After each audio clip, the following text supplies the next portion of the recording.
Welcome everybody to the First Friday entrepreneurship call. We call it the First Friday e-call with K-State Research and Extension. And we have a great call today. I think every one of them is great, but I'm excited to hear Audree Guzman from the city of Valley Falls. The purpose of the First Friday e-call is to increase the local community's understanding of the education, the experts, and the economic resources that are available to us here in Kansas, and to increase the number of people who access those resources.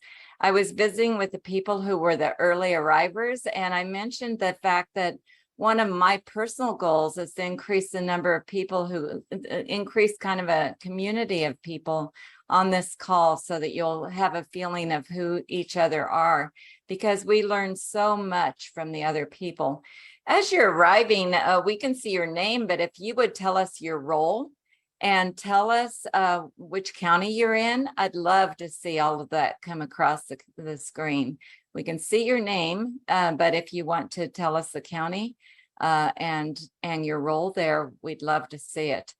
As always, as you can see, the call is being recorded, and it will be up on our web page probably later today. My web guy is at work today, on duty at his desk today. So he's always at work, but not always at his desk. So I think that is what we need for today for an introduction. So I'm going to turn it over to Audree Guzman, the Valley Falls City Manager, to share her experience at developing moderate income housing using a scaffold of resources. So take it away, Audree. Well, good morning, everyone. Thank you so much for having me today.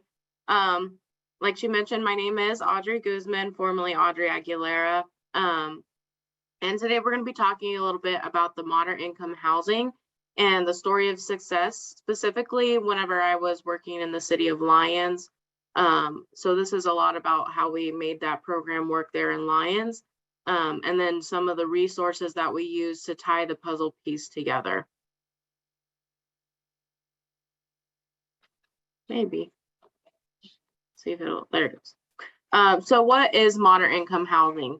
Moderate income housing is administered through the Kansas Housing Resource Corporation, which is KHRC. It's used for those that don't qualify for federal housing assistance. So primarily it's been used to develop multifamily rental units and single family for purchase homes, and then communities that are fewer than 60,000 people. In Lyons, we used this program to develop 16 new homes. We did it over 4 grant rounds, so it was just over a 5-year period, about 6 years once we got it all completed. And then for each home using the grant, it was $25,000 per home. So we had a total of $400,000 that we got in the grant.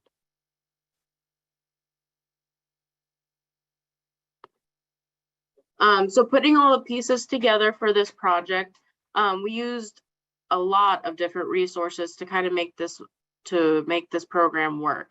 We used the Kansas Department of Health and Environment, their Brownfields program.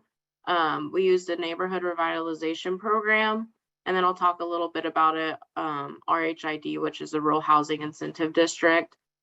We used the land bank, a bond issue, and property specials. We used obviously the KHRC Moderate Income Housing Grant, and then we also had our partnerships with our local school district and businesses. So how we use KDHE Brownfields, and what exactly is KDHE Brownfields? So KDHE Brownfields, they're a resource through KDHE. They're used to help develop environmental reviews and go over exactly what kind of hazardous substances or contaminants might be on a property. So we used KDHE Brownfields specifically to do a free environmental assessment on the area, to make sure that the area that we were going to be developing for this new housing didn't have any contaminants or any issues environmentally that would prohibit us from developing it. The benefit of this is we didn't, most times when you have to do like the grants and stuff, you'll have to do an environmental assessment regardless. So we didn't have to hire an consultant to do any of that. It was all free through KDHE. And then if we were to find something, KDHE offers funds for remediation of any environmental issues. So say we would have found some old fuel tanks or something like that. KDHE offers funds for remediation for specific environmental issues. So that's why we went with KDHE Brownfield, and this is kind of what started and kicked us off. Once we had the clear and go ahead to move forward on the property, then we moved forward and we created a neighborhood revitalization plan. So what exactly is a neighborhood revitalization plan? You might have heard it as a neighborhood revitalization area, plan, program, they're all the same. So the NRP, or the neighborhood revitalization plan, it provides a tax rebate to property owners making an increase in the property value. So if the property value was $10,000 before and now it's $20,000, that $10,000 increase of property value is what the tax rebate is going to be on. So how did we use it? We created an NRP for the area that we were doing the housing development.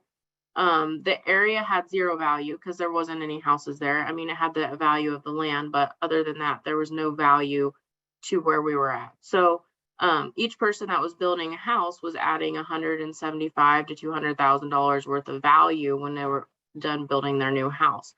And so we created a tax break for them for 10 years on each one of those houses. And that gradually decreased the tax break. So it started out as 100%, 80%, 20 or 50%, all the way down to zero at the end of the 10 years. So that's how we incorporated the NRP. The benefits is it made it easier for the families to afford the homes without having taxes bury them on a brand new home. And the tax break was gradually, like I talked about, it was gradually decreased for each individual property over the next 10 years. So it kind of introduced them into the taxes a little bit. It was a great way for us to help decrease some of that initial cost for those owners. Another excellent resource, as aside from an NRP, would be an RHID, which is a rural housing incentive district. Different from an NRP, or the neighborhood revitalization plan, this is not a tax break. The increased taxes collected from the RHID, the development, they're not used as a tax break, and they're not, normally you would get your taxes in, you would give it out to all your different taxing entities, your school, your county, your city, etc. With an RHID, all those increased taxes go directly to the city.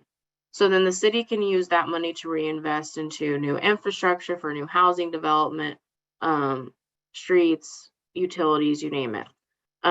We did not use the RHID in Lyons. I actually have some RHIDs that I've used here in Valley Falls, where I'm currently at. And it's another great alternative to the NRP. I almost think it's a little bit better. It does take a little more money and time to get the RHID back up, but as opposed to giving a tax break, you're still getting those taxes, and then you can reinvest them back into your community. So the benefits of using this is you can, like I talked about, you can use those tax dollars and reinvest it back in for future development. So RHID is another great resource if you're not really interested, or if the NRP just doesn't seem like that would fit for your community.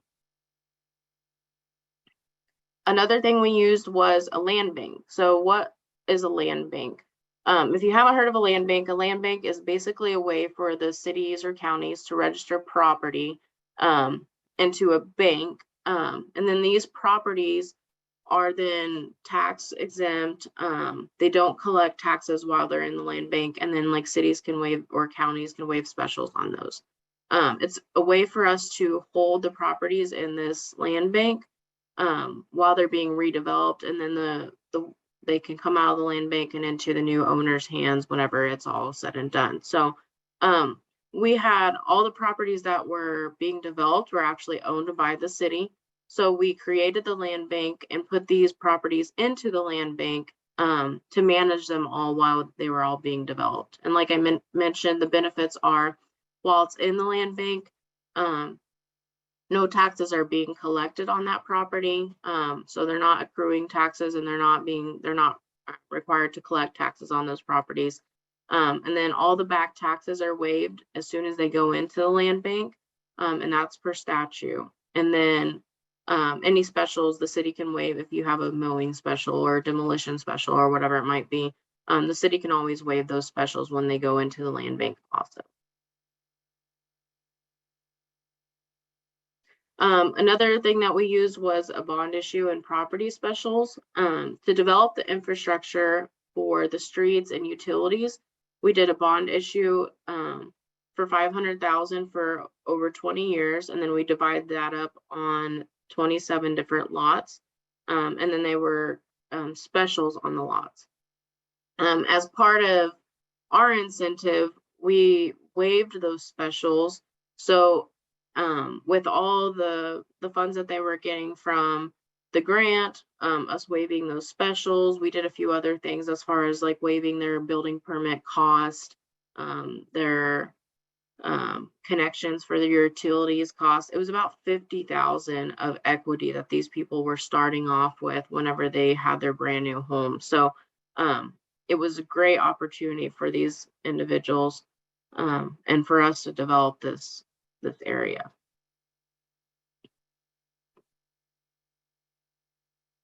And then the last thing that one of the last things that we did were we're partnering with locals. So obviously we had all these brand new houses that we were building, and we needed people to fill these brand new houses. So we partnered with the local resources to fill the new homes. One of the biggest partners was with the school district. So the school was actually located just a couple blocks off of where we were doing this housing development. So we got a lot of interest from teachers and principals, all those people coming into the school. And we got a lot of buy-in from the school, because they were not only were creating interest with the school, but it was also making sure that those people weren't just as invested in the community once they're coming to teach here. So the school was a really big resource that we had to help us fill these new houses. We also partnered with businesses. So in Lyons, we had the salt plant. We had a couple of other bigger businesses and industrial businesses there that we partnered with to help fill those homes also. So we were able to draw from our resources there and get some more people to fill in those homes. Because the last thing you want to do is build these homes and then not have anyone to move into them, right? And then the last few things, we partnered with our Chamber of Commerce, and we used like our news outlets or your newspaper. We were going to the state fair. We were doing everything that we could, social media, to get the information out about this awesome opportunity as far as how they could get this new house and $50,000 basically of equity starting up on it. So it was a great opportunity as far as being able to get information out. Definitely use your social media and your resources that you have, and really try and reach outside of the community as well to get people to come in. So this was the Quivira Housing District. This is the area that we developed. Like I said, we started off with the KDHE Brownfields. We did that environmental assessment, and then we moved on and we did the NRP, but you could do the RHID instead to go ahead and help people with a tax break or do something with the taxes to be able to reinvest into your community. We created the land bank to have all these properties go into the land bank. That way we can manage them. We're getting taxes while we're having these properties ready for development. And then lastly, we use the Moderate Income Housing Grant to start developing these. And like I mentioned, it was $25,000. That $25,000 per home was used for down payment assistance for the new families, so that way they could get into these new homes. And then lastly, we had about 16 homes that we had developed. And that was at the time I was there. They're still developing those now. I know there was 27 total lots. So they're still developing those now, but it was an overall amazing project, and just a way that we could put together so many different resources. It was kind of like putting together a puzzle piece, really, on making all of this work. So with that, that's kind of the end of my presentation. I'm okay to open it up with questions now, and if you guys have more, it was a lot of different programs, a lot of different things to go through in a quick amount of time. So Wonderful. So thank you, Audrey. That was amazing. We already have one question from Janet McCrae. How did the city cover the cost of the specials that were waived? So we did the bond issue. That's how the city covered those. And then we had transfers that we were doing from our general fund into this bond fund. That's how we were covering them. Back when we were doing this, I don't know that we knew a whole lot about the RHID then, which is why I think that maybe the RHID would be a better fit now. Knowing that that is a resource, I think that rural housing incentive district would be a lot better way to go about doing that. That's just my personal. So I'm realizing that I had some references for people that I should be asking, but I'm grateful that they got on anyway. We have Jason Fazell, who is from the Kansas Housing Resources Council, and anybody else on here that are experts or even have personal experiences, please feel free to share them. Edgar Galicia says, is this program and financial structure available for condominiums and mid-rise apartment buildings? We in the urban core need to continue increasing our density without displacement. And Edgar, Kansas City, Kansas. The last that I was aware, it was not focused on like condominiums or apartment buildings. It was more on like multifamily housing, like the duplexes and that kind of deal. And then the single family owner occupied or owner owned housing. That was when I was doing it. It's been a couple years since I've been in it, and I know they've made a couple of changes to the program since last time I was doing it. So that was the last that I had known about it. And Nancy, if you don't mind, I'm happy to jump in just real quickly. Jason. Of course. Sure. You introduced me, so I'm Jason Fazell with the Moderate Income Housing Program at Kansas Housing, and Audrey, you did a wonderful job of explaining the kind of layering that we like to see of funding sources in the projects and bringing so many different funding sources to the table. That was really excellent, and really I can really just speak to the MIH program at Kansas Housing. Thank you for, you mentioned there have been some changes to the program recently, and the biggest one is that the legislature has really gone in and funded it. Previously, it had only been a $2 million a year program that was way oversubscribed. We get $8 to $9 million a year in applications, and only we're able to give out $2 million. Well, now the state is putting an additional $60 million into that program. So we're going to be expanding the program quite a bit, and the highlights of that really are that the grant amount, the ceiling used to be $400,000, and that has increased to $650,000. And we're going to be doing 3 rounds of applications and awards per year. It used to just be once a year and one and done, but we want to work with communities to develop competitive proposals and get those funded as quickly as possible. So the next deadline is our usual rotation, which is September 30th. So that's just a month away, and realize that some folks on this call may not be ready for that application, but we'll be doing it every 4 months after that. And really the best resource is just to go to our website, kshousingcorp.org, and then look for the Moderate Income Housing Program. And you have to scroll all the way to the bottom of our website, but then there's a list of documents and resources that include the RFP and just FAQs and all the information application for this round. We will be updating and changing it for subsequent rounds. And I guess and I'm sorry to take so much time. The last thing I'll say is that for the program, the eligible applicants are either have to be a city or county. And so this kind of goes back to the question of what size and where it's geared towards. And the statute is limited to cities or counties of 60,000 or less. So for Kansas City, Kansas, like the urban core is not going to qualify for that. But some of the cities like Bonner Springs, which is straddles several counties, but is in partially in Wyandotte County, is small enough to apply. Jason, you need not apologize. We're grateful for you to be here. Yeah, And I'm glad that you were able to join the call. That's awesome. yeah. And it's, I tried to figure out what percentage increase a $2 million to $62 million increase is. And I think it had a bunch of zeros in its percentage. So it's an amazing opportunity. But as just to reiterate what Jason said, it's not a one and done. It's every 4 months. There's another round. So get yourself ready. And, Audree started someplace, right? She didn't start with all this knowledge. She started with what she could do. And Audree, I love what you said about, I know a lot of people who have free land, or even that they build a house and they didn't fill it, which is kind of unbelievable. Would you say a little bit more about that? So your houses weren't being developed by developers?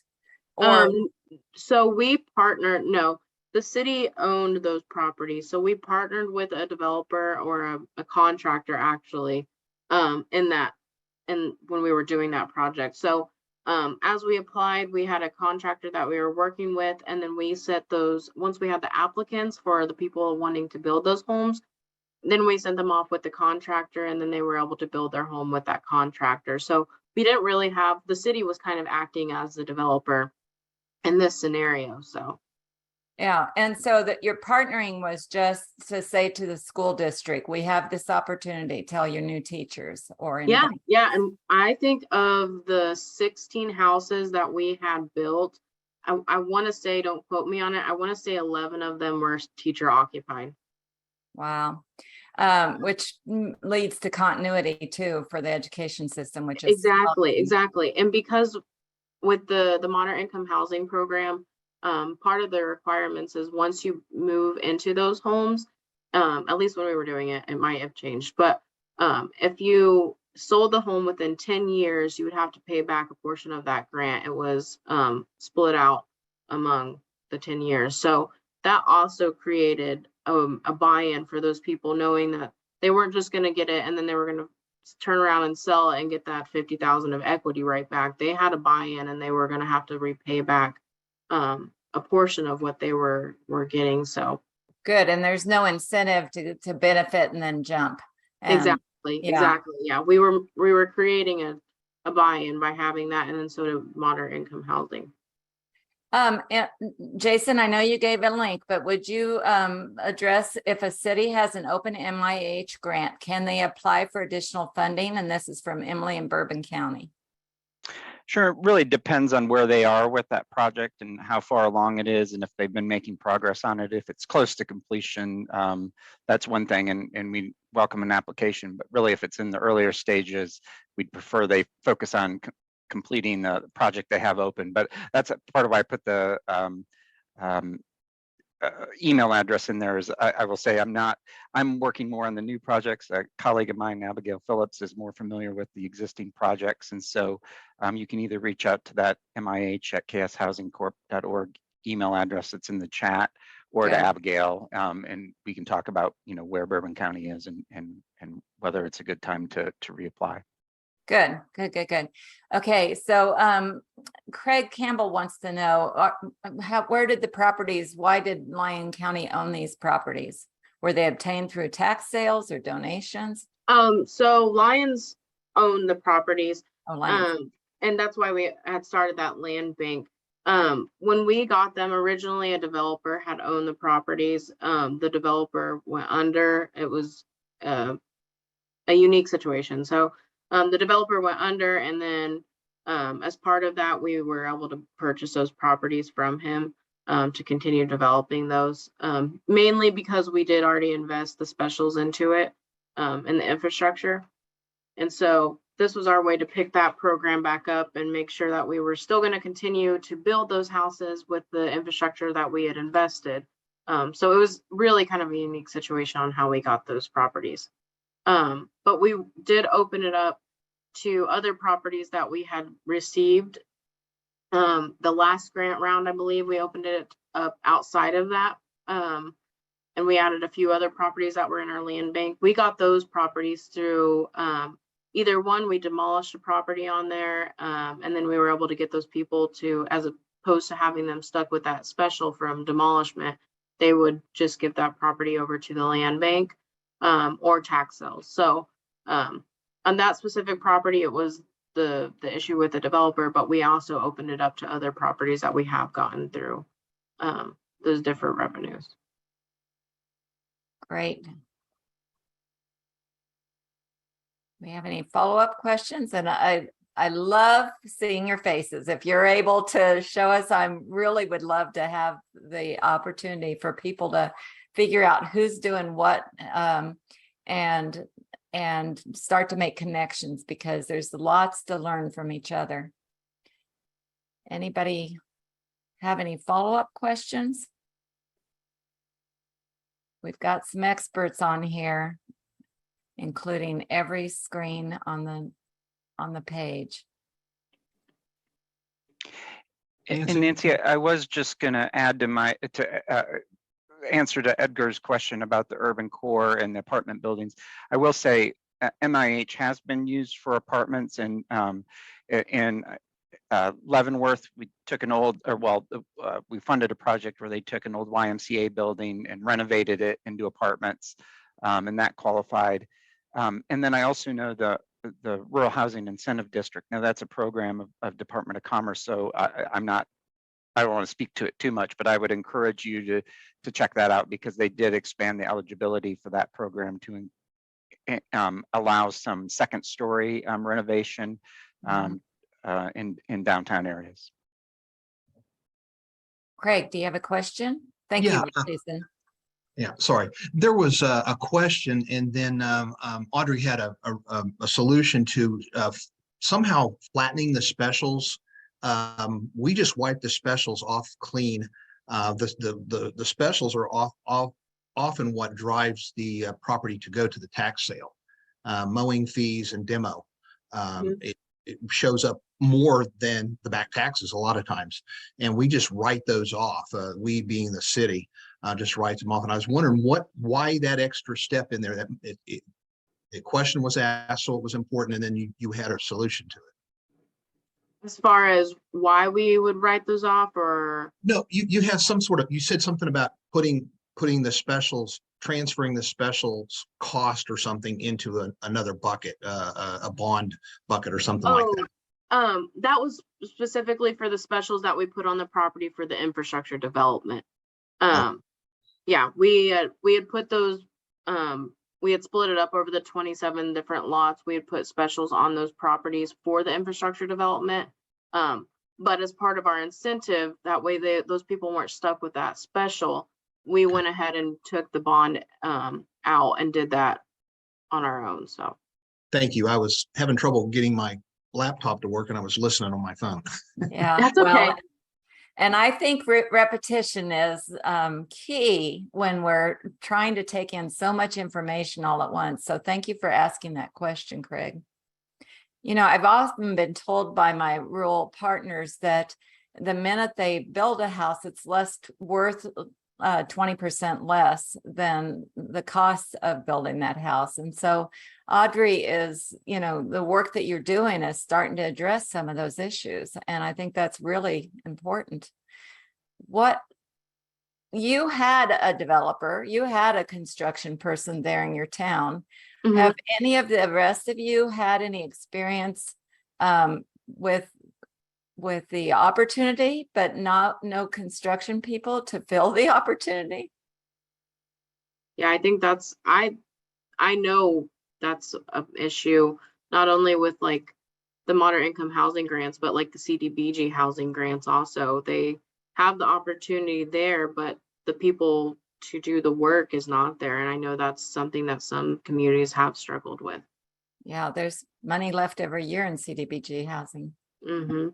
Nancy, that was a common thread at the Kansas Housing Council conference this week, that just because you have the money doesn't mean you can find somebody to pound the nails to spend the money. Mhm, mhm. And Jason gave us a commerce developer database. Jason, can you tell us any more about that? Sure. Again, Department of Commerce resource that they've released a few months ago, but we've been referring a lot of folks to it. They're constantly looking for new developers and contractors to add themselves to it. But last time I looked, had over 70, and you can kind of limit it down by regions or areas of the state that you're in, and if a developer is available to work there. So I just encourage folks to use that resource and encourage their developers and contractors to enter themselves in it if they're available for development. And I might go ahead, Nancy, I see that Yeah. Donna had asked a kind of almost a similar question above, in that, like, where do you get started? And I did want to clarify, you know, when I said for our program, it has to be the city or county that applies, and that's just because of that state statute. But most often they're partnering closely with contractors or developers who are doing the work, and then oftentimes owning the rental units or lots afterwards, and then completing the sale to homeowners. So it's a partnership, and really getting started. We do hear from other rural communities that the hardest part is finding that developer or contractor to do the work. So you have it exactly right, Donna, is the housing assessment tool is the best place to start, because that tells you what your needs are, and how to approach that. And then once that housing assessment tool is completed, then you meet with and I know the acronym for it, the HAIC, HAIC, which is representatives from Commerce, Kansas Housing, Federal Home Loan Bank, USDA Rural Development, and they can help plug you into the resources that would best meet the needs of your city or county. And by completing that hat, it also opens up the door to be eligible for the CDBG housing rehabilitation grants also. So yep, and the Rural Housing Incentive District, and we do for MIH, we require some sort of housing assessment. It doesn't have to be the hat, but most communities find that that's the easiest place to start. That's fantastic. Okay, so Ryan wants to know, was there a special agreement or incentive to get that contractor, a general contractor on board? We did have an agreement with the contractor. Basically, the contractor was the sole contractor for the project, and he knew that we were applying for these grants. In the contract, essentially, it was if we were awarded the grant, then he would be the sole contractor for the program. So he had a lot of buy-in, because obviously he was getting a lot of revenue from that. So yeah, we did have a agreement with that specific contractor after we had found the contractor. Do you have any advice to others? I mean, you obviously knew this person's work, I guess. I mean, it kind of depends as far as your area, who you're going to be using. But you definitely want to find in your community or the surrounding communities. Ours was actually was not actually in the community. He was actually a county away from us where we found them. So don't just be looking at within your community. Look at the surrounding areas also and counties, and see if there's any resources that you can draw from there and bring them to your community. Obviously, we would want to help those in our community first, but if the opportunity is not there, then I'll always look outside. That's a great advice. Donna wants to know, in Burton, Kansas, any special help for very small communities? You could always work with like a grant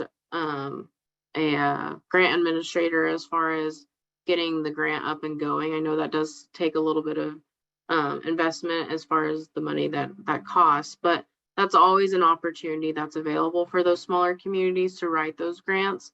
And then if it's as far as just questions or not sure how to manage the program or even get the program up and running, I mean, use your resources. You can always reach out to myself. I'm always happy to help any of you guys. Use your Kansas Housing Resource Corporation. They've always done a great job as far as helping us, and they're in Lyons at least, and doing what we needed, or at least giving us the opportunities and the resources to make the program successful. So I would say that would definitely use a grant administrator, and then use your resources that you have around you. Thank you, Jason, for that link to those CDBG. That's the administrative grant writer administrators, right, Jason? Yes, the regional economic development districts, and they often have grant writing resources available. Yes, and I have CDBG administrators list too. I just can't get my hands on it right now, but reach out to us. We all want to help. And I think going back to that question of where do we start, that, I mean, there's all these different opportunities and there's all these different resources, but sometimes looking at it, it does get a little bit overwhelming. And where do we start? So what Jason was saying, that HAD, or the housing assessment tool, or however you guys go about doing your housing assessment, and that's an excellent place to start. But once you get that done, then kind of what's your next step? For us, I mean, and for the development that I've done and I'm working on, I think identifying where that land is going to come from, because you have to have the land to build on, and then how you're going to be funding the infrastructure, the streets and the utilities to go in. Those are the two biggest obstacles I think that you have to overcome to make this project work. Then after that, I mean, really it's kind of a cakewalk after you've gotten all the bigger pieces, but infrastructure and land is definitely the two biggest pieces and hurdles that communities have to get through to make the project work.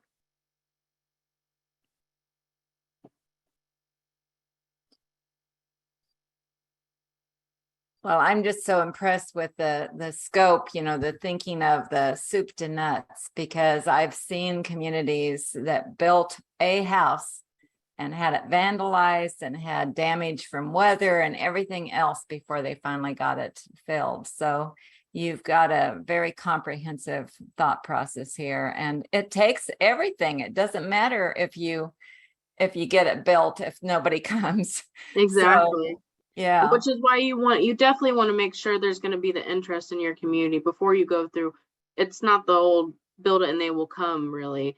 You want to make sure you're going to have that interest and you're going to have that buy-in before you start investing all this money into infrastructure and utilities and the housing, the grants and all of that. So yeah, definitely I would start with having some of those open discussions and open public meetings and just kind of see what kind of interest you have from the public. Do we need new housing? And that's some of the things that housing assessment tool looks at also, is what kind of housing. Maybe it's not new housing we need. Maybe it's fixing up our current housing inventory. Maybe it's middle income housing, or maybe it's the higher income housing. It really does a good job at looking at the full picture and exactly what housing needs we have for the community. So I have a question. One of the comments from a research with Extension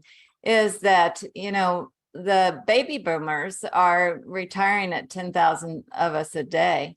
And his point is they don't need nursing homes, but they very well might be willing and anxious to move into a smaller, as you say, duplex or one story.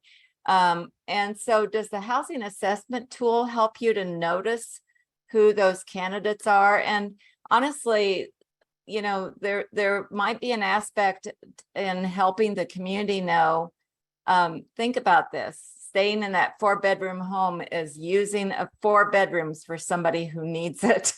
And we have something new and shiny for you, you know, how, yeah. Yeah, the hat definitely looks at that. It looks at, I mean, it really does a good job at looking at every aspect of housing in your community. I mean, it looks at the different ages and stuff that you have in your community. And it really takes into consideration what type of housing do we need? What type of housing needs to be repaired? What kind of housing is going to be the biggest demand? And it's really looking at those trends like you're talking about in the future also. So the housing assessment tool has been something that has been very important both in Lyons and they haven't had one here in Valley Falls yet. So that's something I'm working on starting. But it's really a great comprehensive assessment of what your community needs are for housing. Sounds like a great endorsement. Craig, did you have a question or a comment? I was trying to get my dogs to be quiet. I would just say that it's great that you have a big plat of property to develop, as Audrey did. One of the things that we think these 4 programs are going to do for Fort Scott in conjunction with the land bank is really help out with our infill and creating new homes in the infill, which would then radiate out into that neighborhood and probably arrest the deterioration of the neighborhood, like the junk that was on there before was deteriorating it. And so look at smart growth from a walkability to your downtown with infill that might be available off your land bank, or just somebody that's got a lot that wants That to. last grant round that we did in Lyons, we had started doing that. We had some properties that were just floating around the city. Some were actually pretty close to the downtown, and some were really close to our parks also. So we added a few of those lots in that last grant round that we did there in Lyons to start helping with the areas that are starting to deteriorate and starting to get some of that new development in the heart of your downtown, or the heart of your town also. So That's awesome. I know here in Topeka, one of the problems that I've heard about, and I'm not very up on these things, but is the fact that our lots on the kind that Craig is talking about are too small to meet city code now because they need to have attached garages. Do you have any advice or thoughts on or similar situations in your communities? we had that same situation in Lyons, and we're having it now in Valley Falls. I think it's a lot of it is just the changing of zoning and the way that setbacks and all of that were working back in the past. And so we do have a lot of those non-conforming lots that either one we could, if we had an existing lot that was vacant next to it, or maybe a lot of those lots we were able to give back to the property owners or the adjacent property owners for yard extensions, and then they could combine those with the existing lot. The whole point of the land bank is to get properties that are deteriorated or slum and blight back into the hands of responsible tax-paying owners. That's the whole point of the land bank. So it doesn't always mean that property is going to be developed, so long as it's back into someone that's making sure that the lawn is mowed and making sure that they're taking care of that property and they're paying their taxes and their utilities or whatever it might be. So sometimes it's not always development. Sometimes it might just be a yard extension, and they may be able to put a garage or something small on it if they can combine it with an adjacent lot. So yeah, we did have that same problem. That's an excellent point. Thank you. And so you used your land bank to make it affordable and accessible to that person who was willing to pay taxes on it. Absolutely. Yeah. And Nancy, I might just add, MIH program, we have done infill development. It's the infrastructure is already there oftentimes. And these smaller communities, a lot of times they need to go in and maybe demolish a structure that's just not savable to do that. But we've seen that if zoning is an issue, they're often able to overcome it in the smaller communities. It may be a little bit more difficult in a place like Topeka, but you can change the code to allow infill development more easily, or on a 1-by-1 basis, you can go to the Board of Zoning Appeals and get them to make an exception. Yeah. Good. So I see a question here. Does anyone have experience mitigating floodplain issues related to housing? For example, regrading a site or bringing infill to raise the height of the house pad? So in Lyons specifically, I know when we were doing like CDBG housing and moderate income housing, they will not allow the development in the floodplain specifically. So as far as doing the development, bringing the house out of the floodplain, I didn't have any specific experience with that specifically, but I know that we really tried to stray outside of the floodplain altogether when it came to developing those new houses and or rehabilitating the existing housing infrastructure. Mhm. I guess we could always put them on piers like they do in Houston, but that seems like it would be a little odd in Kansas. I think the whole point is not to be investing money into something that could possibly be destroyed by a flood. So don't be putting your biggest tax dollars and your biggest resources that you're getting from these grants in a spot that could possibly be devastated in a flood or whatever it might be. So That makes perfect sense.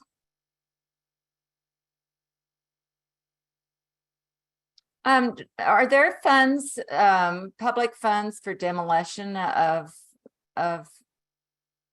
housing, yeah. housing? The CDBG housing, that rehabilitation grant that I was talking about, they have funds for demolishing of housing also. So that if that's maybe that's and that's why I think that hat is an awesome place to start, because you really get to meet all the key players with CDBG, with KHRC, with the banks and all of that. So yes, CDBG does have some money, and maybe that's a place to start, is starting to demolish some of those existing houses. That way you have the land to develop on. So yes. Okay, I intend, when I publish Audree's slides, to put all these wonderful resources in there, so that you can see Jason gave us the connection to the Commerce Housing Assessment Tool, the HAT. And I appreciate the fact that for those of you that work in the area, sometimes it's hard to remember what HAT or HIAC stand for. Yeah. Like pride really does stand for something. Please don't ask me what it is. I don't know what it is. So anyway, more questions. I love the way that you're bubbling up ideas and questions. Don't be shy about asking the same thing again. Somebody else missed it too.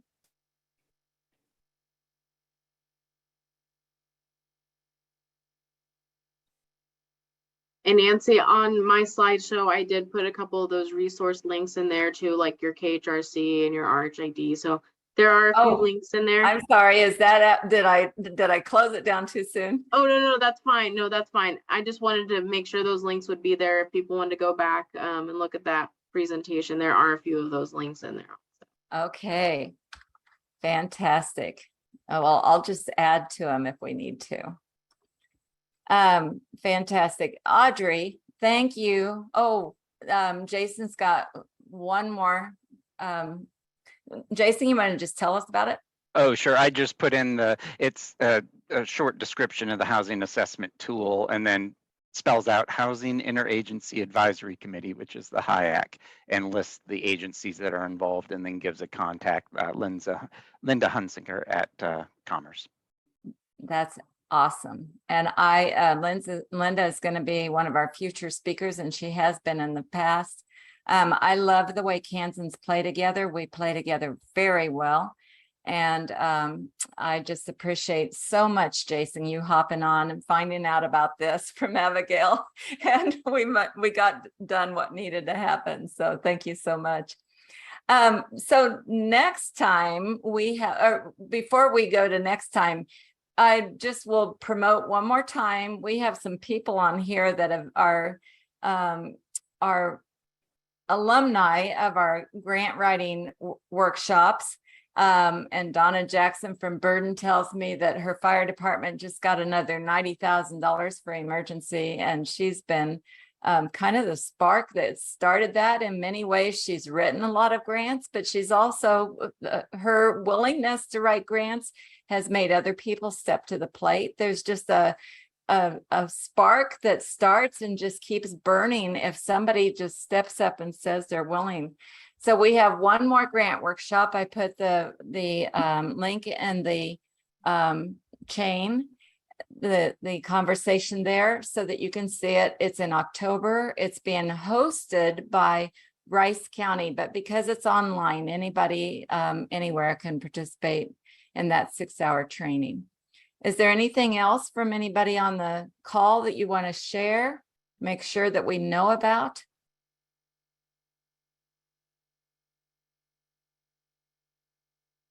I don't think so. I thank you everyone for coming out, and if you guys have any other questions, my contact information is on the slideshow as well. You're always more than welcome to reach out. And if you have questions on any of those different resources, whether it's the Brownsfield or Land Bank or anything, always reach out. So Fantastic. And that's a tip that I always give my grant writers. If you see somebody who has already accomplished it, reach out to them, because everybody wants, I mean, they're proud of what they've accomplished. They were surprised and thrilled that it succeeded.